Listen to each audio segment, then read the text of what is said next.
Welcome to Car Talk with Matty J. You're in the studio here at 98.9 Northwest FM, and we're broadcasting quite well now. Yeah, we got a new antenna, so hopefully if you want to listen live, you can actually hear it now. Dude, I was driving back from work from Werribee Way, and I could hear it like way before sunshine. So it's the antenna's strong. It reaches a bit further now because we're supposed to be reaching all the way past past Craigieburn, way past that, yeah, and we're barely reaching Broadmeadows. Well, now it's a step in the right direction for our little moving on up, our plucky little radio show and community radio station, I should say. That is the voice of James from Man vs Movies. What's happening, James? Nothing much. What's going on? Not much, man. So the movie was Justice League, and it was a mess, right? It was terrible. That bad? I wasn't expecting to like it, so I went in not expecting to like it, but. Yeah, it didn't do anything to change my mind. Well, okay. It just confirmed my grievances and my fears. That bad? It's so bad. Far it's out. the worst. They should just completely reboot the whole DC universe and just start again. So I listened to the show on the way in, and you were just like all the characters are just like decrepit, depressed, and yeah, really they're all moody. Like moody, Superman, you think of Superman, you think of the bright colors, you think of the hope and that's what Superman I remember. The truth, justice, and the American way. Yeah. And in the movie, he's like, his suit's all dark, and he's like, he always talks like this, and he's very serious, and he's depressed because his dad died, and I'm like. This isn't why people watch superhero movies. No, superhero movies are supposed to be uplifting and I mean, as cheesy as the old ones were, you get your kick out of them. If Batman was like that, I understand because he's Batman. He's Batman. Dark, but it's like you can't make Superman like Batman. They're different. They're two different characters. So if you make them the same, what's the point of even having both characters? But you know what? Like all these movies have kind of gone the same way. I mean, James Bond's like really dark now. Yeah, that's true. Like I didn't mind that at first, but they've just kept it, like the last one was I didn't like it at all. They've kind of gone into the whole like someone from James Bond past is messing him, coming back to bite it. And I'm just like, come on, just do another adventure. Like they just keep making the same mistakes. Yeah. It's making money, dude, and that's what. Well, in James Bond's case, they keep going keep going bankrupt or whatever. They're paying Daniel Craig too much. Yeah, and I think they're shopping around for a new production studio because like no one can finance it anymore. Bloody hell! Which is silly because the movies always make money. Yeah. You know what they should do? They should make more merchandise. There's no James Bond merchandise anymore. When the Pierce Brosnan movies came out, there was merchandise. There was action figures. There was games? Cars. There was games. Now it's like you can't find any merchandise. I don't know. I think the last piece of James Bond merchandise I actually bought was Casino. No, not Casino. Quantum of Solace playing cards. Yeah. I've got them. Yeah. One because of Olga, but two because I'm a massive as you know. If you're regular listeners to the show, we're massive James Bond fans. So, but yeah, it seems movies are going that way. But the cars and movies are kind of getting better, I think. Anyway, though. Oh man, I forgot to talk about in my Justice League thing. I won't talk about it here because it will go on all night. The too many cars get destroyed. Yeah, no, it's they got a lot of money from Mercedes. I can say that. It's just every car's Mercedes in your face. The badge, not just a little the badge that's the size of like a pancake. Like every car's Mercedes. Jeez, Mercedes. They got that paid. What do you call it? Endorsement. They got that endorsement money. But Mercedes, if you're listening to our little show, I drive an old Mercedes. Endorse me. Give me a Maybach. CarTorque brought to you by Mercedes-Benz. Get kicked off community radio. Actually, it doesn't matter if we get kicked off because then Mercedes can finance your own podcast. My own podcast. Shouldn't say that. We're going to get kicked off. Sorry to our bosses listening. Hey, just like DC should reboot their universe, let's reboot this episode and start from the start. Let's reboot. Welcome to CarTorque 2.0. Oh, jeez. Well, last week we had Mitsubishi Evo. The week before we had WRX. Now, I'm really kind of liking this All About series. I think it's we're still obviously going to have our same regular shows here and there. Or actually they'll be the majority because we've got some really good things planned for the next few months with Monte Car mods and everything. But tonight we're going to talk about Mazda's possibly their most famous car, the RX7. Why it's so special, why I think it's one of the best cars, and why is the car that really put Mazda on the map. Now, James, you know what an RX-7 is? Mainly because of Dom's RX-7 in the first Fast and Furious. Yep. And I think someone at school, their older brother had one, and so I think Who had an RX-7? I can't remember. Was it Kemper? I can't remember. It was someone had a someone's older brother had one, so like I knew what it was from that as well. But yeah, I mean, otherwise I'm not super familiar. I think I've seen them around. The best RX-7 though, like in movies for me, was Han's RX-7 with the Veilside. I forgot about that one. Yeah, I like that one. I'm not a fan of body kits, but that one actually suits the car. Yeah. Everyone that's seen that car is like, yeah, that car looks mint. Yeah. So. I think I even mentioned. I think they gave that a mention in the Fast and Furious crossover episode special. So, I like that one. That was such a Han car though, wasn't it? Yeah. It was the ultimate Han car. Han always lives, never dies. Yeah. Han lives. Han lives, baby. He's gonna come back. Anything can happen. If Letty could come back. If Fast and Furious 10 doesn't take place in space, and if Han doesn't come back from the dead, I want my money back. I'm going to be disappointed. I mean, put it this way: excuse me, my computer just blew screen. Computer died. Control-Alt-Delete. Control-Alt-Delete. If Jason Statham's character can be a good guy after killing Han, that doesn't make any sense. And can survive after getting crushed by like a car park. Han can survive after being blown up in a car. I mean, at this point, anything can happen. Oh god! This funny show, movie, I should say. But anyway, tonight we're going to be talking all about the Mazda RX-7, and this is my little spiel. The Mazda RX-7 was a sports car produced by Mazda in Japan from 1978 to 2002. Mazda had essentially made an engine that was prone to failure work in previous Wankel rotary powered cars. So for those of you who don't know what a rotary Wankel is, basically it's an engine not like your conventional piston type. It uses rotors that spin around in a chamber. That pretty much mimic like the suck, squeeze, bang, blow four stroke action, but in a circular motion. So instead of the pistons going up and down vertically, it's like a washing machine, pretty much. So like a cycle. That's as like simple as I can. That's for someone who doesn't know anything about cars. That's the way I'd describe it. That's as simple as I can. I mean, I could get really technical with it. Explain like I'm 5. That's the explain like I'm 5 version. that's as simple as I can. It spins around. But anyway.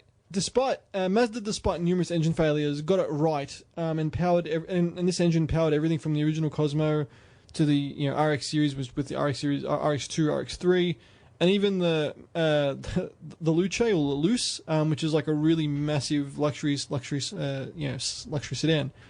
The original one, actually, James, you could look this up. It looked like the bastard shot of a Jensen Interceptor and an Aston Martin DB5. So the LUCE? Yeah, yes, the original, the first series. Speaking of DB5s, I saw a black one in the city yesterday. No way. Yeah. What? Yeah, on Bay Street in Port Melbourne. That's so awesome. There's my Windows music. There we go. It's a startup music. Oh yeah, it's like a. It's like a bastard shot between the Interceptor and the DB5. It's got traits of both cars. Is a Mazda LU... This is great radio. Just me looking stuff on Google. Anyway, we'll continue. Mazda also put this engine in a Holden Kingswood, which was known as the Road Pacer in Japan. It was terribly slow because the engine was so small for them. Kingswoods are massive cars.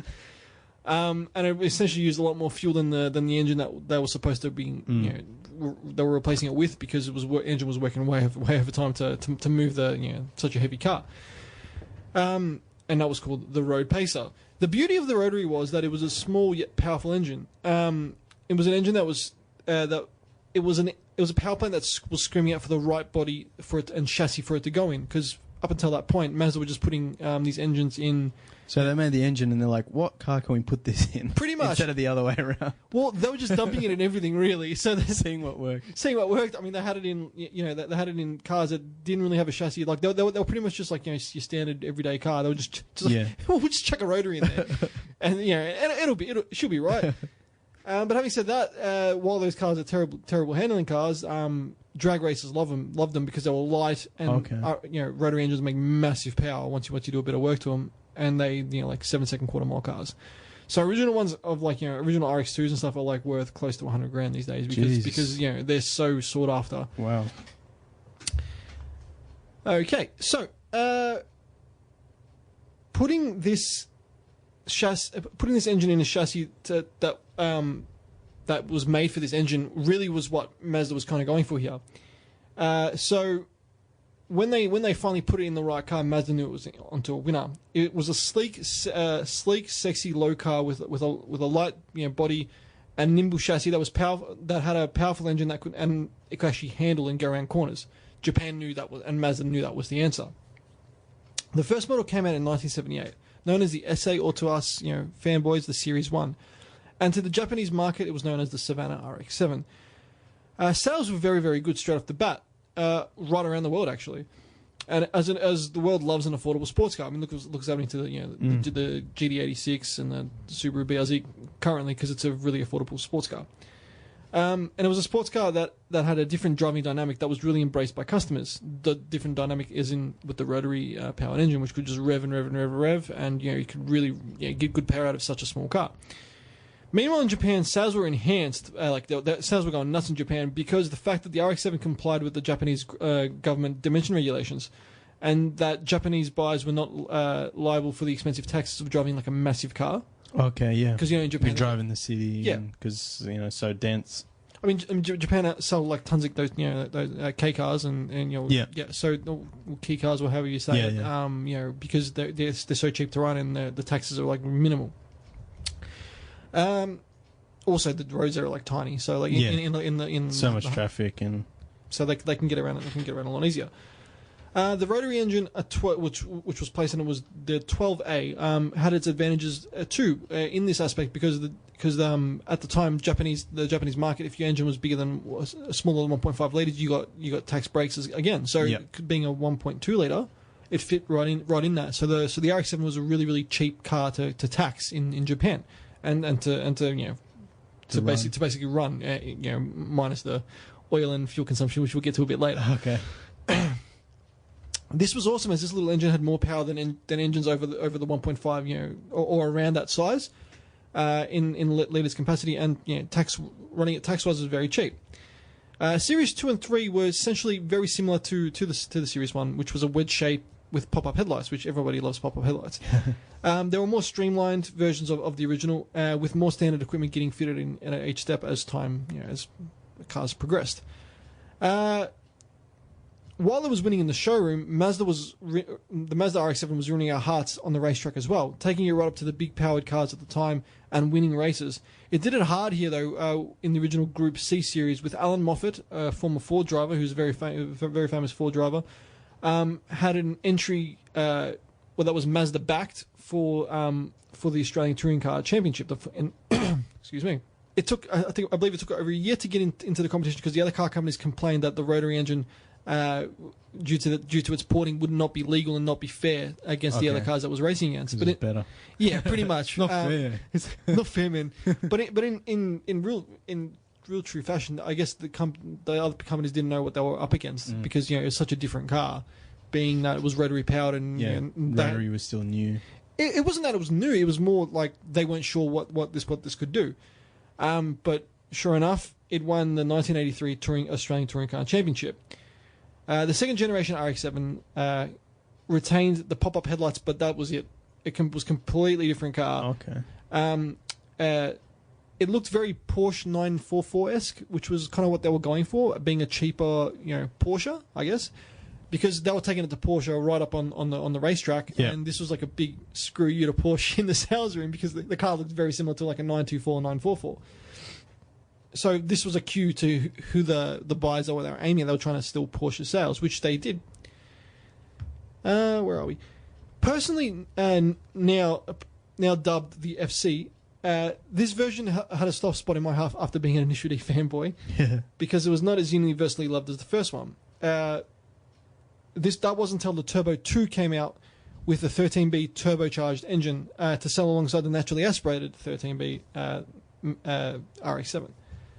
This RX7 had the RX7 had its groove back and won numerous awards like Import Car of the Year and by Car and Driver magazine.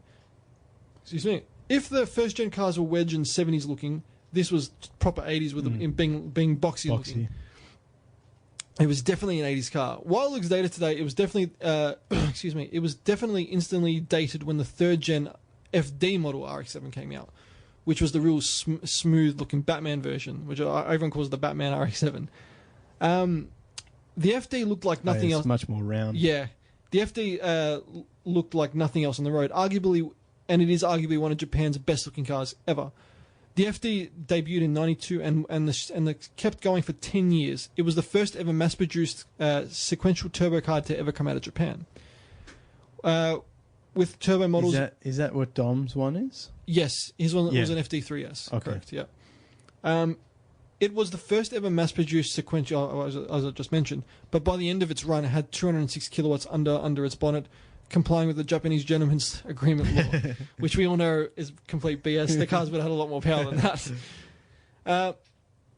As commented from the day, it was the best handling car to come out of Japan. Arguably still is one of the best. In comparison to Supra and Skyline, it was more nimble. It was, it turned in better. It was the more of a driver's car than better for drifting. Yeah, I mean, a lot of people use them for drifting. You could swap out engines pretty easily. Yeah, easy-ish, I should say. But they were, RX-7s were universally loved all over, whether it be on the racetrack, whether it be on the drift track, or whether it be on the road. They were just RX-7s, especially in the FD generation. Mazda got it so right that they're so universally loved and really hold their value well today. It was a real driver's car, as Presley mentioned, as a real track weapon, and it was a car that loved to be thrashed. Being a rotary engine, you got to really rev it out. We here in Oz got a rare model. Well, actually, Australia we are the only place that got the rare SP model, which was created here to be homologated for the long distance enduro 12-hour races, and was especially for Australia. And then it ended up winning the Eastern Creek 12-hour, and I believe I'm sure it won Bathurst as well. After this happened, Japan released a Bathurst version of the RX-7 which had real special touches.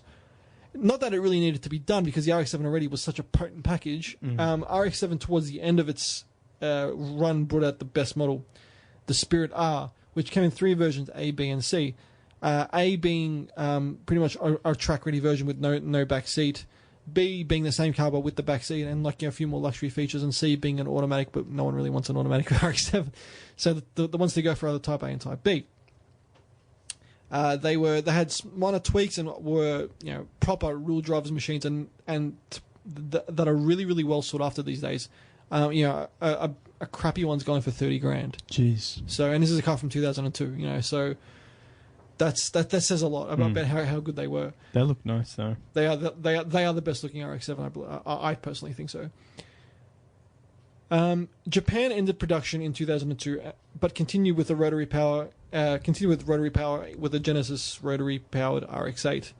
While the RX-8 was a cheaper car and it sold a lot more versions than the RX-7, because the RX-7 was by the end a really expensive car. The RX-8 never really got the love and praise that the RX-7 did, partially because one, the RX-8 didn't come turbo, but 2, because the RX-7 had such a long line of being a proper sports 2-door sports car that the RX-8 had a lot to live up to. Yeah, and it just didn't, and that's why I think a lot of people really dislike the RX-8. Not because of it doesn't look as nice either. It doesn't. It's a bigger car. They still drive well. I know I've driven a couple, and they are really nice cars to drive, but they just don't feel as special. It's not the same. It's not the same, and it's not an event. Like every time you hop in an RX-7, you feel like this is an event. You feel like it's a really, really special car.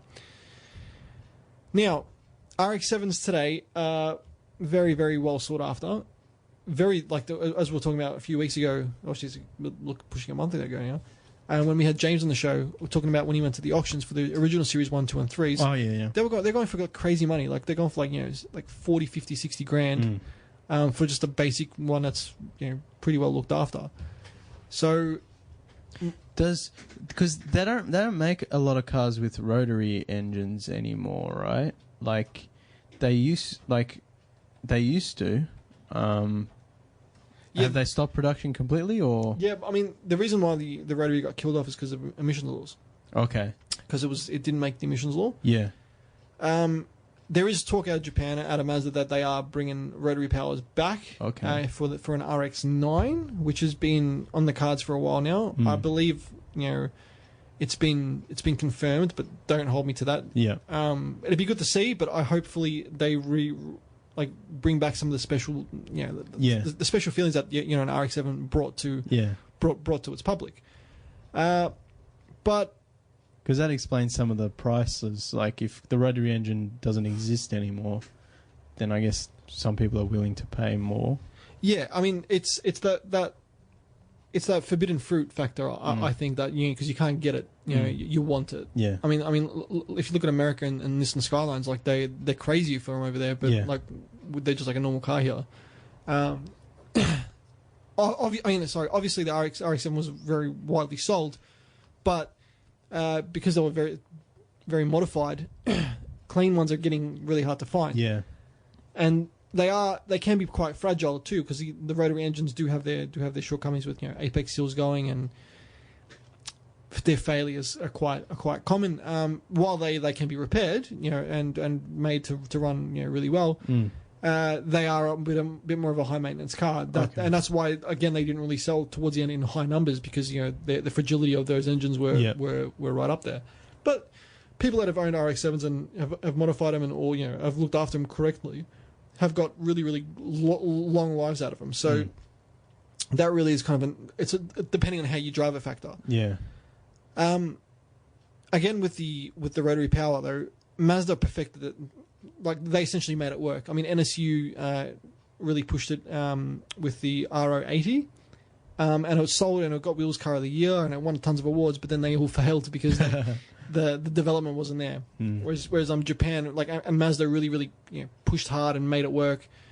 I mean, and our rotary engines today are you see quite a lot of them around because they were so well engineered that they lasted. So people figured out how to look after them, and so they ended up lasting more than their original failings suggested. Yeah, I mean, towards the end with the RX8, the reason why it sold so well, I mean, it's a good driving car, but the people that bought them didn't know how to look after them, and they don't realize that RX rotary engines use a lot of oil. Okay. Because essentially they're kind of like a two-stroke engine. It's just like round. Like it doesn't really have the full four suck, squeeze, bang, blow, four-stroke motion. So to lubricate they use a lot of oil, and every 1,000 k's they use about a liter of oil, which and Mazda will tell you these engines they're designed to use oil. It's just how they are. People weren't doing it. They were just thinking, oh, it's just another car. And pretty much running them and killing them. So, and that's why I think the RX8 got a real bad name, is because it was so widely sold that people didn't realize, okay, this is kind of a fragile car.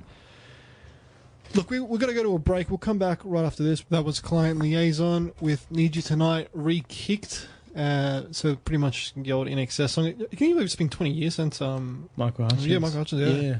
20 years. So good to see that a bit Client Liaison are showing him some love, because that is a good song. The Division was epic. So, but anyway, we're back on. You're back on Car Talk with Matty J. We're talking all things Mazda RX7. Now, I think the Mazda RX7 personally is one of those cars that they come out every so often in a generation where people will look back and say, that was a good car. Not many people can say that about some other cars, but they'll be like, for example, in 20 years time, the FD or RX7 I reckon will be regarded as it probably will be in NSX territory, because it was really that good.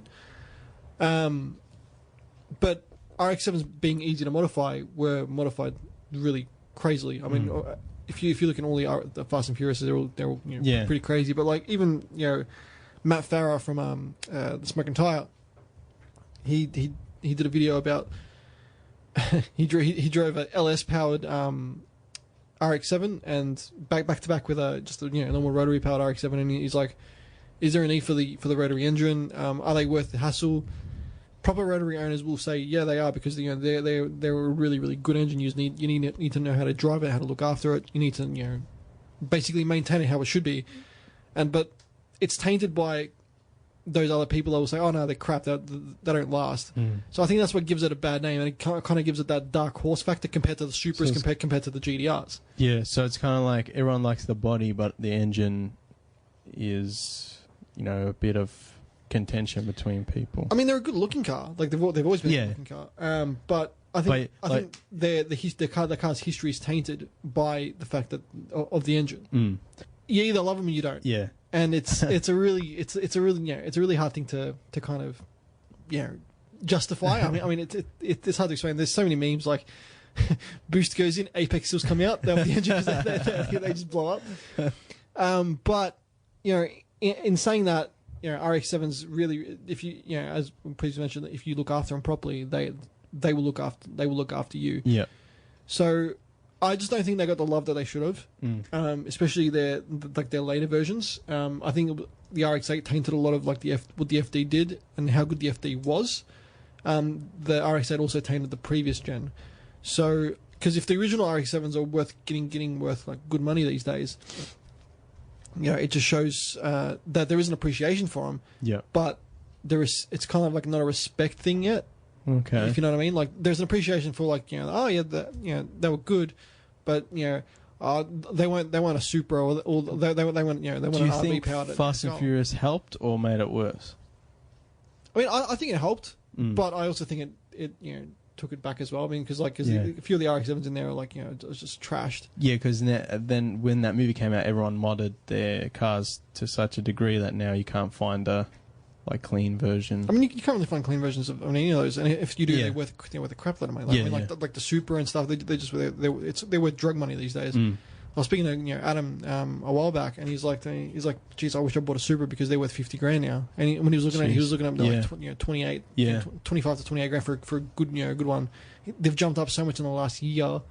It's because they just don't exist anymore. Like they're becoming like a unicorn. Even though they produced a lot of them were trashed, broken, stolen, stripped, destroyed, modded beyond recognition. Yeah. So it really ruined how good and it gave tuner cars in general a bad name. See, the thing is with the RX-7 being a inverted commas tuner car, I believe it copped the crap end of the stick because it had the stigma of being a Japanese performance car, but also being the fact that the rotary engine was an issue, and the fact that people instantly hated it because of that issue, and that they've never actually sat behind the wheel and driven one and enjoyed it for what it was. So people that have driven an RX-7 or pretty much any rotary powered car for that matter will tell you it's an experience that you have to do. It's like they are one of the 7, 8, 10 wonders of the car of the car world. You need to drive a rotary powered car. Well, I mean, there's the Supra, there's the Skyline, and then there's the RX-7. Those are the top 3, unless I'm missing something. I mean, to me, they're kind of the big 3. I mean, because Honda had the NSX, but the NSX was more of like a supercar. Yeah, trying to be a supercar, I guess, because it was mid-engined. Yeah, the other 3 were front-engined. Either all-wheel or all-wheel drive. I mean, they had the 300ZX. The Z cars, obviously from Nissan. Yeah, the 350s and all that. But in terms of the big 3 that I've always mentioned, it was always RX-7 Supra and Skyline. I think a lot of that has to do with Fast and Furious and also Initial D. Yeah, those are the cars, the tuner cars, the drifting cars. That's what they used. Yeah. So it's the RX-7 is one of the main, the big 3. And I think it deserves a spot. It does deserve a lot more respect because again, if you walk up to anyone that's into cars, you would say RX-7 yes or no. And they'll either give you a yes or no. I don't know anything about cars, but I know RX-7. But they'll also give you a yes or no. If you ask them RX-7, would you or would you not? They'll tell you. They'll either be hell yeah, RX-7 dope, or come on man, you go around the corner Apex seal. Yeah. So it's got that that tainted history. But a lot of cars do, but not as much as the RX-7. Yeah. So like for example, VLs have rust. But people still love them. They won't hate them as much as they say, oh, no, rotary powered. Why would you bother? So I reckon it really affects. It affects the RX7.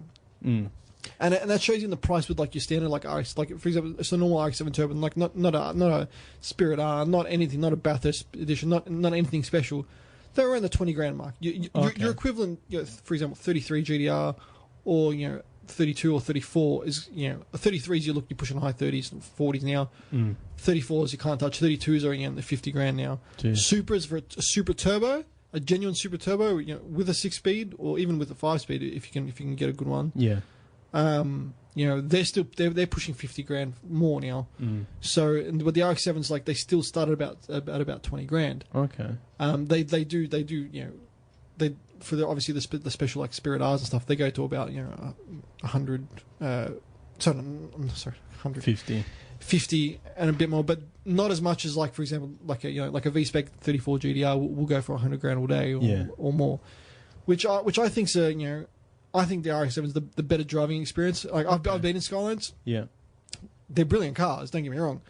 But they're not as, I don't think, focused. And Mazda really have a good emphasis on focusing on the driving experience and on the driver. I mean, that's what makes the Mazda MX-5 so good. The 34's much bigger, right?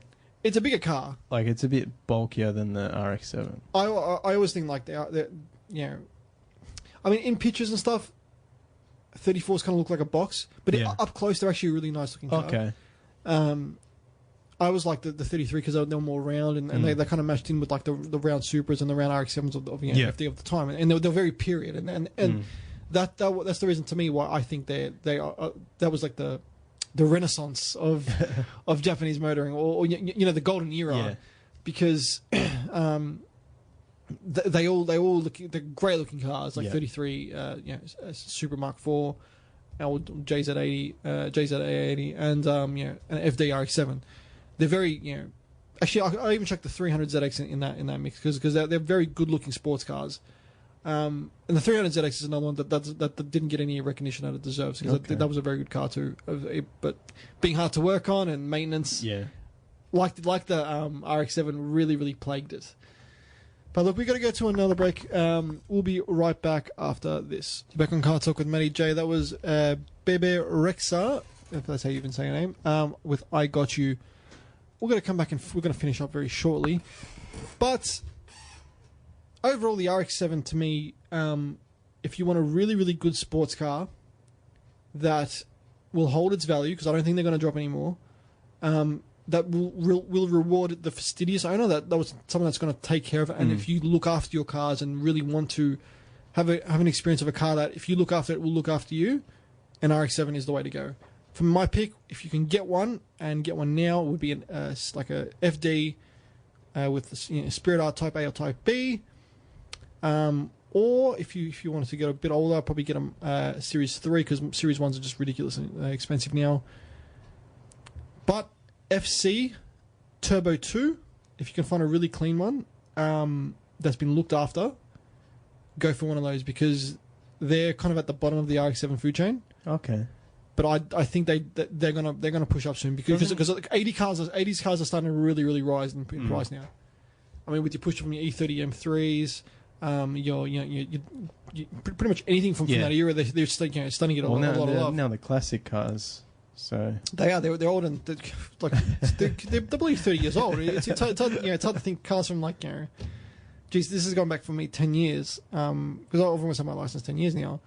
These are cars that I yearn for, because I'm like, at a time they were older than me, but I'm like, these are the best. But looking back now, they are old cars. So if you want to really look after them, if you don't want to have worry about that old car factor, but still have a car that's going to start and be mostly reliable, an FD, because it's a bit later. You have to know going in, you have to take care of it. Oh yeah, it's one of those cars that if you're gonna buy it, you're gonna know what you're in for. Yeah. You're not going to buy and complain 2 days later. Oh, I didn't know about apex seals, and I didn't know about this, and I didn't know about that, and bloody the fuel consumption is ridiculous, and it uses a lot of oil, and I can't afford to look after it. What's a rotisserie engine? What are you talking about? You open the bonnet, it's got a pig of the spit. I'd buy that car. Steady around. I'd buy that. Yeah, it's got a 13 B rotisserie. The B stands for barbecue.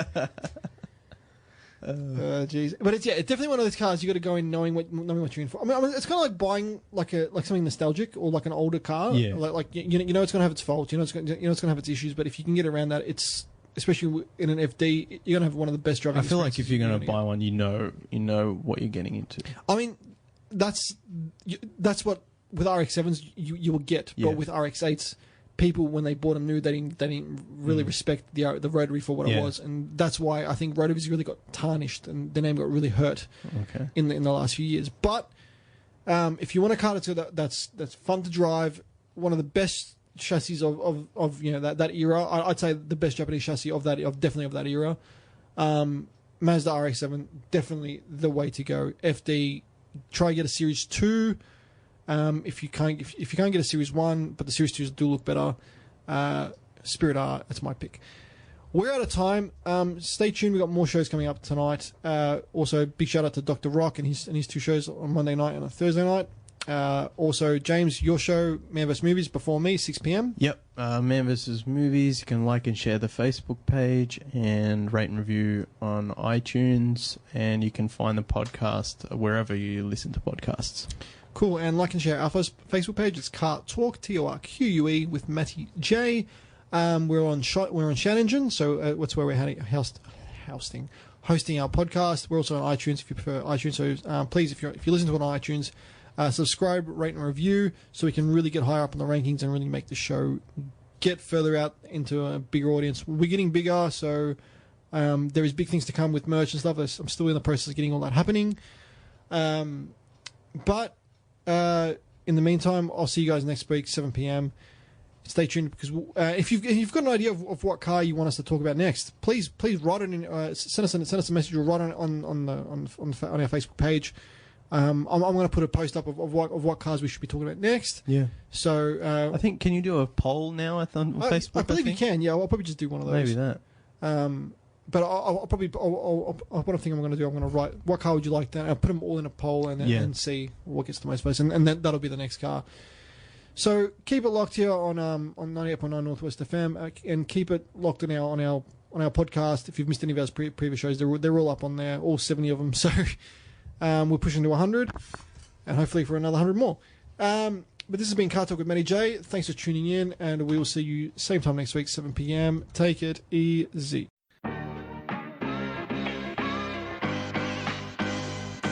This is professional radio, gentlemen. And it's front-wheel drive. Scotty, have you got anyone you want to thank? Just myself. And now we do the after hours. Dun, dun, dun. Gentlemen, what would you go for? Dacia Sandero. Okay, and because it's not a supercar. But it is. It's not. Automotive perfection comes in the form of 2 letters, A and U. Long live my LTD!